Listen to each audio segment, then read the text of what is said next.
그때 갈릴레아 카나에서 혼인잔치가 있었는데 예수님의 어머니도 거기에 계셨다. 예수님도 제자들과 함께 그 혼인잔치에 초대를 받으셨다. 그런데 포도주가 떨어지자 예수님의 어머니가 예수님께 포도주가 없구나 하였다. 예수님께서 어머니에게 말씀하셨다. 여인이시여, 저에게 무엇을 바라십니까? 아직 저의 때가 오지 않았습니다. 그분의 어머니는 일꾼들에게 무엇이든지 그가 시키는 대로 하여라 하고 말하였다. 거기에는 유다인들의 정결례에 쓰는 돌로 된 물독 6개가 놓여 있었는데 모두 2-3 동이들이었다. 예수님께서 일꾼들에게 물독에 물을 채워라 하고 말씀하셨다. 그들이 물독마다 가득 채우자 예수님께서 그들에게 다시 이제는 그것을 퍼서 과방장에게 날라다 주어라 하셨다. 그들은 곧 그것을 날라갔다. 과방장은 포도주가 된 물을 맛보고 그것이 어디에서 났는지 알지 못하였지만 물을 퍼간 일꾼들은 알고 있었다. 그래서 과방장이 신랑을 불러 그에게 말하였다. 누구든지 먼저 좋은 포도주를 내놓고 손님들이 취하면 그보다 못한 것을 내놓는데 지금까지 좋은 포도주를 남겨두셨군요. 이렇게 예수님께서는 처음으로 갈릴레아 카나에서 표징을 일으키시어 당신의 영광을 드러내셨다. 그리하여 제자들은 예수님을 믿게 되었다. 주님의 말씀입니다.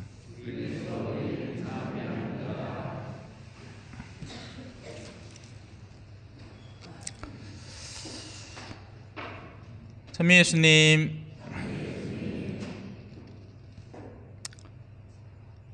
오늘 강론 제목은 무엇이든지 그가 시키는 대로 하여라 라는 주제입니다. 예수님의 말씀에서도 알 수 있지만 예수님은 아직 기적을 시작할 때가 아니었습니다. 본격적으로 공생활을 시작할 무렵이 아니었던 거죠. 그래서 나름으로는 조용히 계셨습니다. 숨어 지내고 계셨습니다. 우리는 뭐든 인기 있는 게 좋은 거라고 생각하죠? 아닙니다.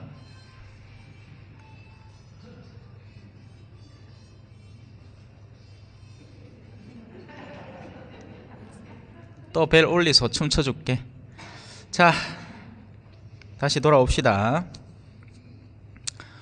우리는 뭐든 드러나는 걸 좋은 것이라고 착각을 합니다. 하지만 드러나서 얻게 되는 득도 있겠으나 드러나서 입게 되는 손상도 있습니다. 그래서 하느님은 그 때를 잘 아시는 겁니다. 하느님의 외아들은 언제 당신이 드러나야 하는지, 언제 드러나서는 안 되는지를 잘 압니다. 평일 미사를 꾸준히 나와 보신 분이라면 알겠지만 제가 강론 때 자주 설명을 드렸습니다. 그죠? 예수님은 곧잘 뭘 내린다? 함구령을 내립니다. 얘기하지 마라. 왜요? 장님 눈을 뜨게 해준 건 좋은 일이잖아요. 에? 나병 환자를 치유해 준 건 너무 아름다운 일 아닙니까? 이런 건 더욱더 알려서 더 많은 사람들이 잔뜩 찾아오게 해서 나를 끊임없이 드높이게 만들어줘야 되는 거 아닙니까? 만약에 우리 중에 하나였다면 그랬을 겁니다. 우리 동네는 난리 나잖아요. 그죠? 하마 이거 현수막 걸어갖고 어느 자제분 어디 학교 합격! 무슨 초전 총중학교 동창회 일동 해가 또 자랑거리들 거리들 막 갖다 막 싸지릅니다. 그죠? 그게 좋은 건 줄 알고. 하지만 예수님은 알고 계셨습니다. 언제 당신이 드러나야 하는지. 그래서 그때가 오기 전에 그 일이 일어나면 그건 복음 선포라는 여정에 조력을 주는 게 아니라 도리어 방해를 가한다는 거죠. 사람들의 시선으로 보기에는 좋아 보이겠지만 그렇지 않다는 것입니다.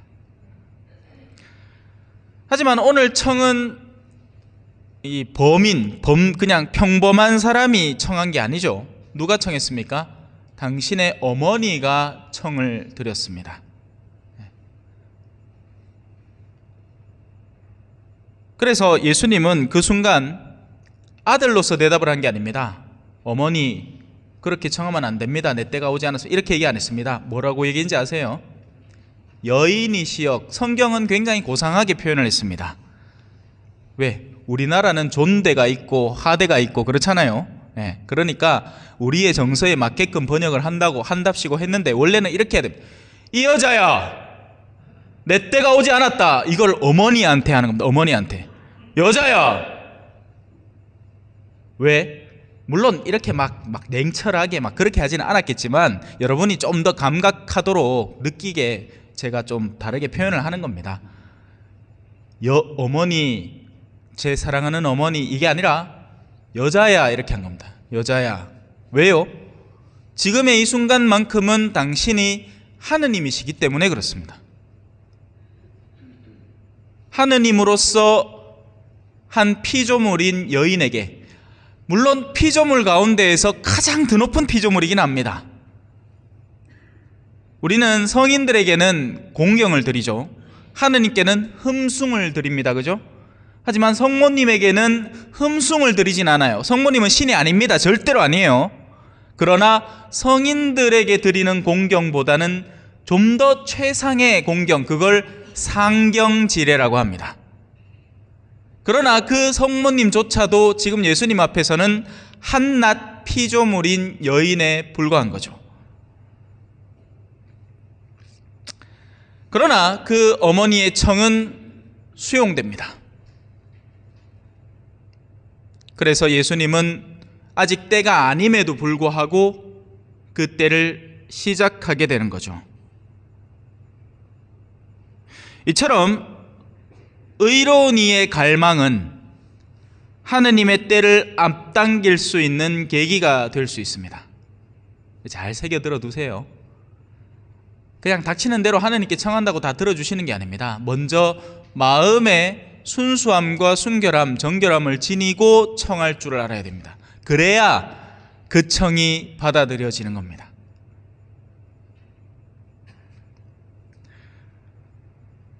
우리는 뭔가 특출난 재주를 가지고 있어야 더 나은 존재라고 우리를 감각합니다. 하지만 아무리 특출난 재주가 있어도 그걸 사용할 곳이 없으면 무용지물이죠.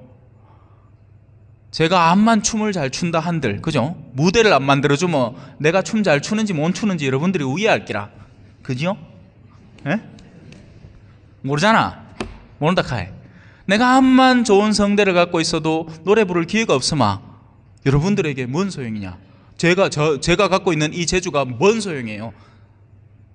그래서 저는 제가 가진 모든 재주를 어디에다 쓰죠? 복음을 선포하는 데 쓰는 겁니다.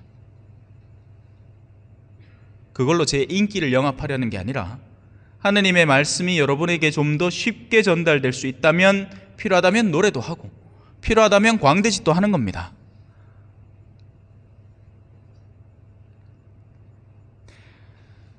아름다운 것은 그것을 수용하고 받아들여주는 존재가 존재해야 비로소 의미를 갖는 겁니다. 마찬가지로 하느님의 전능성은 그 전능성을 수용해내는 수용체가 있어야 하느님의 전능성도 의미를 갖는 거죠. 그래서 하느님은 인간을 만드신 겁니다.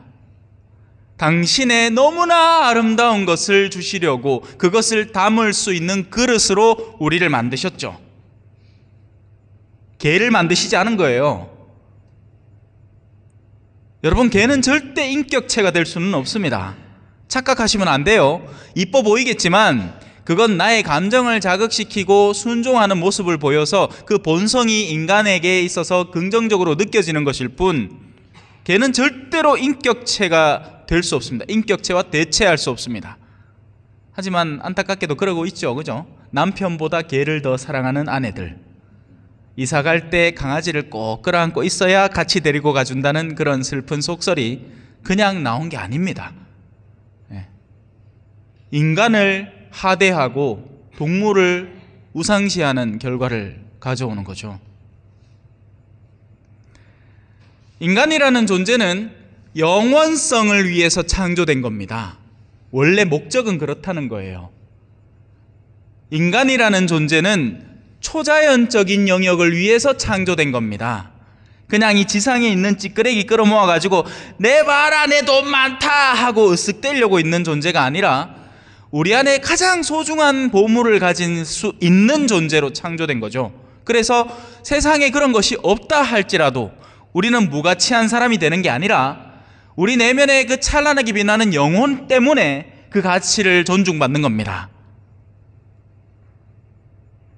그래서 탐욕스러운 부자보다는 차라리 어디 제대로 거동도 하지 못하지만 마음속에 순결함과 순수함을 지닌 선한 영혼이 100만 배, 1000만 배 더 나은 겁니다. 하느님의 시선에는. 하느님 눈앞에는 우습게 보이지 않겠습니까? 야, 네 같은 놈 많았다. 전에 시저라는 놈도 있었고 이집트의 파라오라는 인간도 있었다. 로마 황제의 율리우스가 시저구만. 하여튼 그런 놈들 쎄 삐릿다 옛날에. 지금 시대에 네가 돈 제일 많고 네가 제일 최고같이 느껴질 뿐 너도 지나고 나면 한낱 들풀거밖에 안 된다. 내 입장에서는.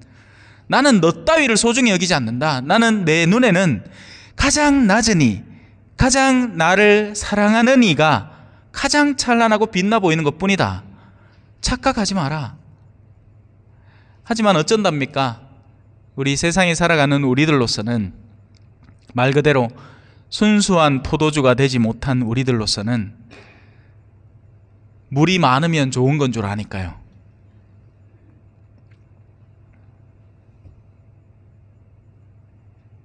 거듭 이야기하지만 하느님의 전능성과 하느님의 선하심은 그 전능성과 선하심을 수용해낼 수 있는 수용체가 있을 때 빛나는 겁니다. 그래서 성모님이 중요한 이유가 여기에 있는 거죠. 성모님 뭐 그리 잘했는데요? 나 잘 모르겠는데 개신교 신자들은 그렇게 얘기할 겁니다. 예수 그리스도가 중요한 거 아닙니까? 그럼요. 그분은 신이시니까, 하느님이시니까, 강생되어 오셨으니까. 하지만 그 강생에 있어서 절대적인 영향을 발휘하고 있는 분이 성모님이신 거죠. 받아들인 겁니다. 주겠다는데 받아들인 거예요. 마치 지금의 제 상황과 같은 거죠. 제가 가지고 있는 영성을 여러분들에게 선물해 드리겠다는데 튕겨 나옵니다. 예. 아따, 신부님 또 강론 길게 한다. 적당히 하고, 차보지. 뜻도 안 할 낀데, 그죠? 그럼에도 불구하고 저는 주고 싶은 겁니다. 여러분들 중에 한둘이라도 제 목소리에 귀를 기울이고 제가 의도하는 바를 올곧게 이해하면 여러분들의 삶이 달라질 테니까요.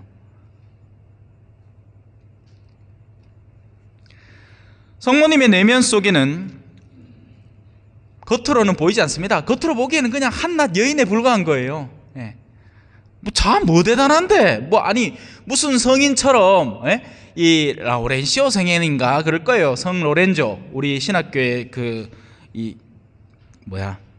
제가 있던 남미의 그 성당의 로렌조 성인은 석쇠를 떡 들고 있습니다. 와 그런가 하마 그 성인이 순교를 당할 때 석쇠에 굽혀 죽은 거예요. 근데 농담처럼 전해오는 전승에는 이렇게 얘기했답니다. 다 익었다 뒤집으라 하겠답니다. 이 여유와 해악이 어디서 나오겠습니까? 그죠? 예. 성인들은 사실 크게 겁나는 게 없는 겁니다. 겁날 것 같으면 애시당초 순교지 근처를 가지를 않죠. 도망가 버리면 될 거 아닙니까? 예수님부터 봐요. 십자가에 다가서지 않습니까? 예루살렘에 가면 그 사람들이 당신 족치고 잡아 죽일 겁니다 하는데 그리로 가지 않습니까? 이 도대체 무슨 심보냐고요 이게. 그래서 둘 중에 하나인 거예요. 미쳤든가, 이게 정말 가당치도 않은 광기든가, 아니면 어마어마한 의지의 표현인 거죠. 우리는 고통에서 도망가고 싶고 싫어하는 것에서 멀어지고 싶은데 그분은 그 싫어하는 것을 끌어안아 버리는 겁니다. 이 여러분의 삶에도 마찬가지인 거예요. 싫은 걸 다 회피하고 싶잖아요. 그죠? 귀찮은 건 다 하기 싫잖아. 오죽하면 막 양말도 하나 까뒤집어 놓는 거 싫어가지고 그냥 벗은 그대로 득 던져나가. 자매님들이 아이고 여보 양말은 좀 똑띠 벗어놔라. 이거 정리하려고 하면 힘들다. 백날 캐도 소용없어. 근데 또 지하고 싶으면 쭉 자고 해. 산에 올라가지 마라. 의사쌤이 무릎 안 좋아진다고 캐도 억지로 올라가 그 뒷자빠지 갖고 그날로 뼈 부러 갖고 이제 병원에 누워 있다. 하지 말라 해도 하고 싶은 건 쭉 자고 하고, 하기 싫은 건 너무너무 싫은 거예요. 그런 가운데 그 반대 방향을 가고 있는 사람들이 있다는 거죠. 그 첫 단추를 시작한 분이 바로 성모님인 겁니다. 그 순명, 하느님의 뜻이 저기 있는데, 처자가 알을 배우면 어떻게 되겠어요? 그 당시에 죽이 본단 말입니다. 처녀가 알을 뱄어. 아비도 모르는 알을 뱄어. 어떻게 되겠어요? 죽을 뻔했어요 사실. 하지만 받아들인 거죠. 아무도 이해해주지 않을 겁니다. 성령으로 인해서 내가 애를 뱄거든요. 백날 가봐야 소용없다. 누가 믿노 그걸? 그래서 성모님 속에는 겉으로는 하찮은 여인처럼 아무것도 드러나지 않는 것처럼 보이지만 그 내면 속에는 어마어마한 순명과 하느님에 대한 신뢰가 아주 강하고 굳건하게 확고하게 자리 잡고 있는 겁니다. 바로 신앙인으로서 여러분은 이 점들을 주변에서 볼 줄 알아야 돼요. 어떤 사람이 돈 많다고 와 박수 쳐주고 이런 게 아니라 어떤 사람이 정말 신실한 사람인가, 내면의 충실함을 지니고 있는가, 하느님의 뜻이 전해졌을 때 그것을 서슴지 않고 실행할 내적 태도를 갖추고 있는가, 이런 것들을 통해 사람들을 볼 때 비로소 사람이 제대로 보이는 겁니다. 껍데기가 아니라, 껍데기는 얼마든지 속일 수 있거든요. 자기 힘들다고 24시간 토로하는 자매님들이 있습니다. 실상을 보려면 어떻게 해야 돼요? 옆에 가서 직접 쳐다보면 됩니다. 얼마나 어떻게 일을 하고 있는가. 그럼 금방 드러나요. 하는 거 일도 없으면서 입으로는 죽겠다고만 반복해서 외쳐대는 겁니다. 그런 것도 있죠. 왜? 사람이 왜 고통의 정도에 따라서 반응의 수준이 다르잖아요. 어떤 사람은요, 뭐 좀에만 아파도, 뭐 좀에만 간지러워도 내 있잖아 간지러워가 죽을 뻔했대 이 갑니다. 근데 어떤 사람은 의사들이 놀랄 정도예요. 아니 이런 걸 어떻게 참으십니까? 이 정도면 상당히 아팠을 텐데요. 여기 계신 분들 중에도 그런 얘기 들은 분들 계실 거예요. 나는 이게 이 정도면 아무렇지도 않은 줄 알았어. 정말 아프다 하는 거는 내가 더 이상 거동을 못하고 일어나지 못할 정도 돼야 아픈 거라고 생각하고 웬만한 건 그냥 참아 살아남는 거예요. 치통이 막 극도로 와도 그냥 그러려니 하고는 그냥 지나가 뿌고, 근데 나중에 의사한테 떡 가갖고 이제 해보면 아니 이런 걸 어떻게 참았어요 하는 겁니다.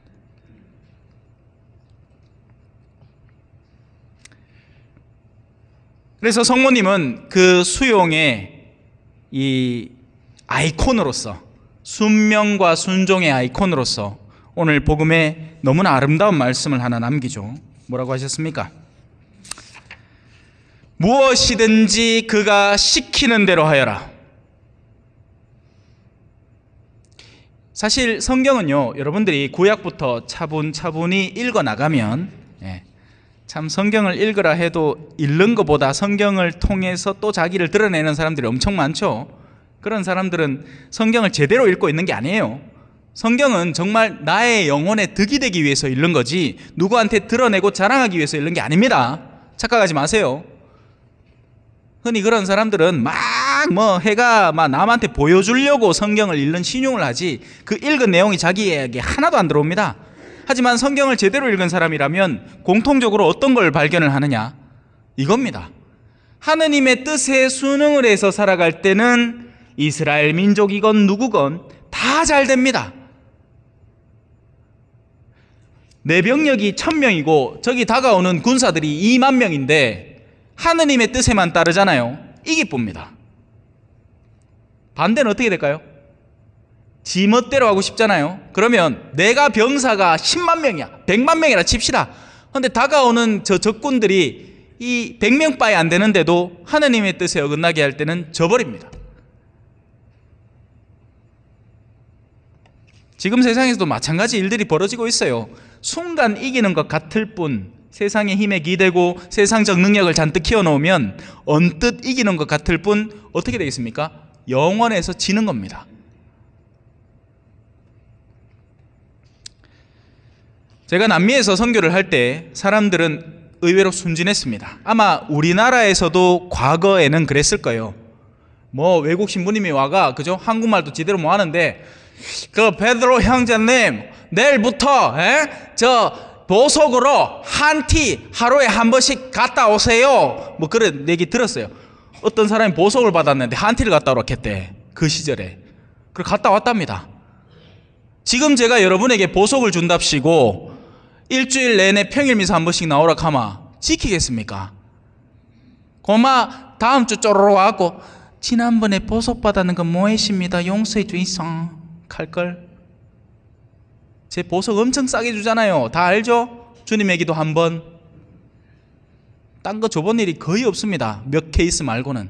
뭔가가 습관화되어서 그걸 깨기 위해서 다른 조건을 주기 위한 조건이 아니라면 왜? 보석하다가 또 죄짓더라고. 보석 뭔지도 기억도 뭐하고 어르신들 기억이 깜빡깜빡 해가 신부님 지난번에 보석 말했겠습니까? 이렇게 하고 앉았다. 예. 그래서 그 남미의 순진한 사람들은 영혼이 맑기 때문에 영혼에 있어서의 감각이 깨어 있습니다. 그래서 내 영혼이 어디로 갈지에 대한 감각이 깨어 있기 때문에 어떤 결과가 벌어지느냐? 제가 한마디를 하잖아요. 지켜버립니다. 부부가 싸웠어. 그래서 야밤중에 이 아내가 나를 부른 거예요. 자기 가정에. 그래갖고 이야기를 한 사람씩 듣고 이래 해라 하면 그때부터 그래 합니다. 하지만 이 한국에 돌아와서부터는 상황이 달라지기 시작합니다. 여러분들이 저보다 훨씬 똑똑하다고 생각하고 실제로도 똑똑하세요. 세상 물정에 있어서는 저보다 100배, 1000배, 10,000배 더 많이 할 거예요. 하지만 여전히 하느님의 뜻을 통한 통로는 사제로부터 오는 겁니다. 그 사제가 정말 엉뚱한 생각을 품고 있거나 죄악에 빠져 있지 않는 이상은 여전히 유효한 거예요. 하락하는 대로 하면 됩니다. 하지만 그러기 싫죠. 반면 사주나 점은 얼마나 잘 보러 다니는지 그거 갖고 들은 얘기는 철떡같이 지킬락 해. 재밌어. 그런 거 보마. 공인된 종교의 사제의 말은 개무시하고 어디 말도 안 되는 이 요롱 흔드는 거 그죠? 젓가락 흔들고 야! 자네는 내일부터 주황색을 조심해야겠어. 가만 이제 그날부터 주황색이 겁이 나가 들들들들들 뜬다. 디디야 얘가. 그런 것들을 누가 합니까? 대학 교수들이 그거 앉았어요. 공직자들이 똑똑하다는 사람들이 그 짓 하고 있는 겁니다. 얼마나 멍청한 사람들이에요. 오늘날 수많은 것들이 우리의 영혼을 어지럽히고 있습니다. 속이는 자들이 너무나 많이 나왔기 때문이죠. 이 속임은 딴 게 아닙니다. 세상이 좋다고 속이는 겁니다. 영원한 것 신경 쓰지 마라. 창조주 따위는 존재하지 않는다. 너희가 지금 살고 있는 세상 안에서 훌륭한 자리를 찾고 거기에서 확고한 위치를 확립해라. 이렇게 속이는 겁니다. 순간이면 사라져버릴 찰나와 같은 것들에 집착하게 만드는 거죠. 그래서 우리는 성령의 귀를 기울일 줄 알아야 됩니다. 우리는 성모님의 모범에서 배울 줄 알아야 됩니다. 다시 한번 오늘 복음의 그 부분으로 돌아오겠습니다.